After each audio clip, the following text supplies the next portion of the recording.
Jésus-Christ selon saint Luc. Gloire à toi, Seigneur. Quand fut accompli le temps prescrit par la loi de Moïse pour la purification, les parents de Jésus l'amenèrent à Jérusalem pour le présenter au Seigneur selon ce qui est écrit dans la loi. Tout premier-né de sexe masculin sera consacré au Seigneur. Il venait aussi offrir le sacrifice prescrit par la loi du Seigneur, un couple de tourterelles ou 2 petites colombes. Or, il y avait à Jérusalem un homme appelé Siméon.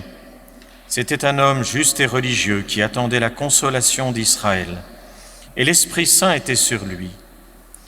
Il avait reçu de l'Esprit Saint l'annonce qu'il ne verrait pas la mort avant d'avoir vu le Christ, le Messie du Seigneur. Sous l'action de l'Esprit, Siméon vint au temple, au moment où les parents présentaient l'enfant Jésus pour se conformer au rite de la loi qui le concernait. Siméon reçut l'enfant dans ses bras et il bénit Dieu en disant « Maintenant, ô Maître souverain, tu peux laisser ton serviteur s'en aller en paix, selon ta parole. Car mes yeux ont vu le salut que tu préparais à la face des peuples, lumière qui se révèle aux nations et donne gloire à ton peuple Israël. » Le père et la mère de l'enfant s'étonnaient de ce qui était dit de lui. Siméon les bénit, puis il dit à Marie, sa mère, « Voici que cet enfant provoquera la chute et le relèvement de beaucoup en Israël. Il sera un signe de contradiction, et toi ton âme sera traversée d'un glaive. Ainsi seront dévoilées les pensées qui viennent du cœur d'un grand nombre. » Il y avait aussi une femme prophète, Anne, fille de Phanuel de la tribu d'Aser. Elle était très avancée en âge. Après 7 ans de mariage demeurée veuve, elle était arrivée à l'âge de 84 ans. Elle ne s'éloignait pas du temple, servant Dieu jour et nuit dans le jeûne et la prière. Survenant à cette heure même, elle proclamait les louanges de Dieu et parlait de l'enfant à tous ceux qui attendaient la délivrance de Jérusalem. Lorsqu'ils eurent achevé tout ce que prescrivait la loi du Seigneur, ils retournèrent en Galilée, dans leur ville de Nazareth. L'enfant, lui, grandissait et se fortifiait, rempli de sagesse, et la grâce de Dieu était sur lui. Acclamons la parole de Dieu. Louange à toi, Seigneur Jésus.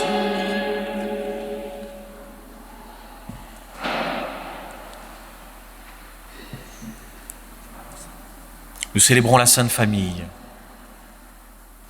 Et bien souvent, quand nous parlons de la Sainte Famille, j'entends souvent dire « Mais oulala, qu'est-ce qu'on nous a proposé comme modèle ?» Oh là là là là là là, on entend presque dire « Quelle tuile !» Quelle tuile ! En fait, nous avons du mal à regarder la Sainte Famille comme modèle parce que bien souvent, nous ne comprenons pas qu'un modèle, ce n'est pas une barre, vous voyez, comme pour les Jeux Olympiques. On vous met la barre très haut, puis il va falloir prouver que vous êtes le meilleur. Courir, puis passer par-dessus. La sainteté, c'est jamais une barre que l'on met. Nous, c'est ce que nous nous imaginons. C'est ce que nous nous disons. Peut-être c'est ce que nous retenons de nos lectures. En fait, c'est un chemin. Dieu marche avec nous. Et Dieu marche à notre rythme aussi.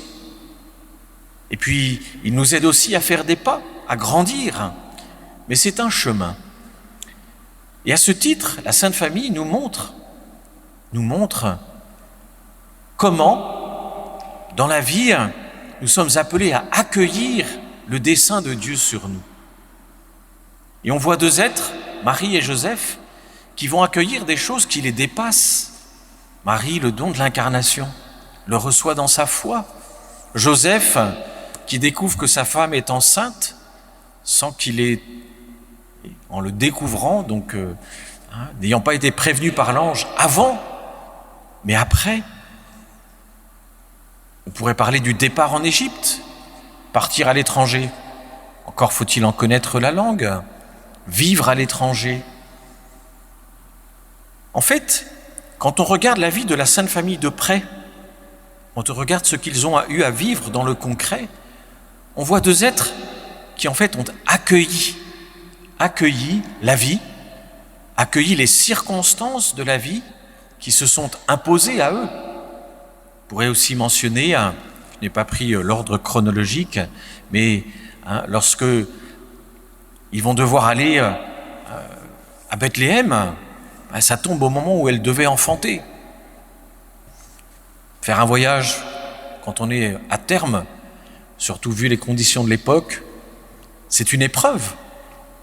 C'est une épreuve. Et on le voit, autant Joseph que Marie ont vécu cette épreuve. Le modèle, ça n'est pas pour nous dire la barre est là-haut. C'est pour nous dire marche avec moi, fais confiance. Les saints et la Sainte Famille nous sont proposés comme des soutiens, comme des frères et sœurs aînés qui sont passés par là. Ils ne nous demandent pas d'être comme eux. Il ne dit pas sois là où je suis, mais il dit fais confiance. Fais confiance. Marche avec ton Dieu, crois en lui, et lui va te porter et t'aider. C'est ce que nous avions dans la première lecture, puisque j'aime, vous savez, c'est quand par moment, dans la liturgie, vous avez des raccourcis. Parce que dans le texte que nous avons écouté, vous avez un saut de 6 chapitres, de telle façon qu'on a Abraham qui demande « Mais que me donneras-tu ? Je n'ai pas de descendance. » Le Seigneur qui lui promet la descendance. Et puis si vous êtes familier de la Bible, vous avez été surpris comme moi de voir que soudainement, on arrivait à Sarah et puis hop, Isaac. En fait, il y a eu tout simplement, entre le début de la lecture que nous avons écouté et la fin, 25 ans. 25 ans. À 75 ans, Abraham apprend qu'il va avoir un fils. Il met sa foi dans le Seigneur. Mais c'est à 100 ans qu'il va l'accueillir. La foi est un chemin. Et Abraham est extraordinaire pour ça, parce qu'on voit que pour Abraham, bien, ce chemin va être difficile, laborieux. Et lorsque la lettre aux Hébreux va exalter la foi d'Abraham au travers de tout, quand on lit le texte de la Genèse, on voit que tout n'est pas si simple. Tout n'est pas si simple. Mais Abraham va accepter de cheminer avec son Dieu. Il va accepter de cheminer dans la complexité de ce qui fait sa vie, tout en mettant sa foi dans le Seigneur. Et finalement, c'est en ce sens que la Sainte Famille est un modèle pour nous. Apprendre à accueillir la vie. Apprendre aussi à accueillir ce que la vie nous impose, ce que la vie nous met sur notre chemin. Bien souvent, nous disons, mais Seigneur, oui, j'ai mis ma foi en toi, donc tout devrait être simple, lisse. Telle n'a pas été la vie de Marie et de Joseph, avec l'enfant Jésus. Et même parfois, lorsque Jésus va grandir à l'âge de 12 ans, on va leur faire un mauvais coup quand même. Ils restent à Jérusalem, sans les prévenir.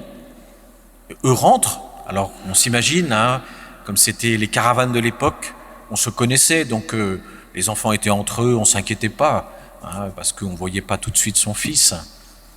Mais soudainement, quand ils en prennent conscience, Jésus leur a rien dit. Ils retournent à Jérusalem, puis quand finalement ils le trouvent, il ne fait même pas une réponse, vous voyez, qui en tout cas humainement soit les plus satisfaisantes. C'est un euphémisme. Ne fallait-il pas que je sois aux affaires de mon Père ? Et l'Écriture nous dit, ils ne comprirent pas. Ils ne comprirent pas. Et c'est en ce sens, vous voyez, qu'on vient auprès de Joseph et de Marie pour qu'ils nous apprennent. Ils nous apprennent ces chemins de foi. Encore une fois, la foi, c'est pas quelque chose, c'est pas une barre, c'est pas quelque chose qu'il faut sauter, vous voyez. Alors, on fait comme pour les Jeux Olympiques, alors on fera des efforts incroyables, surhumains pour être le meilleur. C'est pas ça. C'est cheminer humblement avec notre Seigneur dans la vie qui est la nôtre, avec ce que nous sommes. C'est construire en couple, avec les enfants qu'on a, avec la famille, belle famille, etc. Accueillir, j'allais dire, l'existant et faire confiance dans le Seigneur. Et c'est là que le Seigneur vient nous chercher, apprendre à lui faire confiance. Apprendre à lui faire confiance quand, comme Abraham, entre la promesse et la réalisation, 25 ans, c'est pas mal quand même. 25 ans sur une vie, c'est un quart de siècle. Et donc la Sainte Famille, c'est un mystère d'accueil de la vie, d'accueil de la volonté du Seigneur et d'accueil des circonstances. Et il n'est pas écrit dans les circonstances, c'est la providence, t'inquiète pas, Dieu a tout voulu. Non. Joseph et Marie font confiance. Et nous, c'est important parce que nous aussi, on va se trouver dans nos vies face à des choses que nous ne comprenons pas, des choses qui s'imposent, des choses qui nous violentent, des choses où on se dit, comme je vous le mentionnais, Joseph et Marie qui doivent partir à Bethléem, se faire enregistrer parce que César le veut, donc on va dire, pour prendre un langage un peu qui est plus proche de notre Big Brother, l'État veut que ceci, que cela. Et nous, on se dit, ah non, surtout pas, qu'est-ce que c'est que cette histoire? Seigneur, tu peux pas utiliser des choses pareilles. Ah non, tu peux pas permettre ça. Marie et Joseph l'ont connu. Autrement dit, accueillir chaque chose dans la foi, même si nous ne comprenons pas. Alors bien sûr, quand nous avons les évangiles, les évangélistes vont nous citer l'écriture. Mais oui, il est allé à Bethléem, puisque c'est de Bethléem que devait naître le Sauveur. Et ça, c'est une relecture. Comme parfois on le fait dans notre vie, parfois 25, 30, 40 ans plus tard, on se dit « Ah, mais je suis passé par là ». Et bien finalement, quand je regarde toute ma vie, certaines choses commencent à prendre du sens. Et même parfois, on est étonné de voir que peut-être le Seigneur, à travers le chemin qu'il nous a fait parcourir, nous avait préparé à des choses sans que nous le sachions. Et alors un peu, si on devrait réécrire un peu à la manière dont sont faits les évangiles, mais en fait, le Seigneur savait ce qu'il faisait. En fait, il avait bien prévu tout. Mais ça, on le dit beaucoup plus tard. Marie et Joseph acceptent les circonstances sans avoir nécessairement une parole de l'Écriture qui les éclaire tout de suite. Ils ont pu l'avoir comme nous, lorsque nous méditons l'Écriture, que nous vivons nos chemins de foi, parfois, dans une Eucharistie, dans une Lectio Divina, une parole de l'Écriture peut nous porter, nous soutenir, nous aider, voire nous éclairer. Mais c'est un chemin de foi. Et en ce sens, ils sont magnifiques comme exemple, comme modèle de famille. Apprendre à accueillir la vie et ses circonstances, apprendre à accueillir tout ce qui nous est donné et faire confiance que le Seigneur est là, faire confiance que le Seigneur va accomplir ce qu'il veut accomplir. Et cette confiance va conduire Marie et Joseph, et particulièrement Marie, très loin. Dans la vie apostolique, c'est le texte de l'Évangile que nous avons eu, de façon cachée dans l'Évangile, est révélé ce que Marie vivra à la croix. Il sera un signe de contradiction, et toi, ton âme sera traversée d'un glaive. Ainsi seront dévoilées les pensées qui viennent du cœur d'un grand nombre. Alors demandons cette grâce à la Sainte Famille. D'abord, demandons la grâce, même si c'est difficile, même s'il faut s'y reprendre 1001 fois, et on recommencera de nombreuses années encore, de changer un peu notre paradigme de sainteté. Parce que c'est difficile de déboulonner cette idée comme quoi la sainteté serait une barre à laquelle il faut se préparer comme pour les Jeux Olympiques. Ça, c'est très ancré en nous. Et on doit demander cette grâce à Marie et à Joseph de nous mettre plus dans la vie, dans le concret, d'accueillir ce mystère de l'appel de Dieu à la sainteté, mais dans la simplicité, la complexité de notre patte humaine, de notre caractère, de nos bons côtés, de nos qualités magnifiques et de nos bons défauts. Tout ça fait partie du chemin. Et qu'ils sont là pour nous aider à l'accueillir dans la foi, à nous accueillir les uns les autres dans la foi, à accueillir son époux, ses enfants, sa famille, sa belle famille dans la foi, et faire confiance que le Seigneur est là. Que Dieu nous vienne en aide. Amen.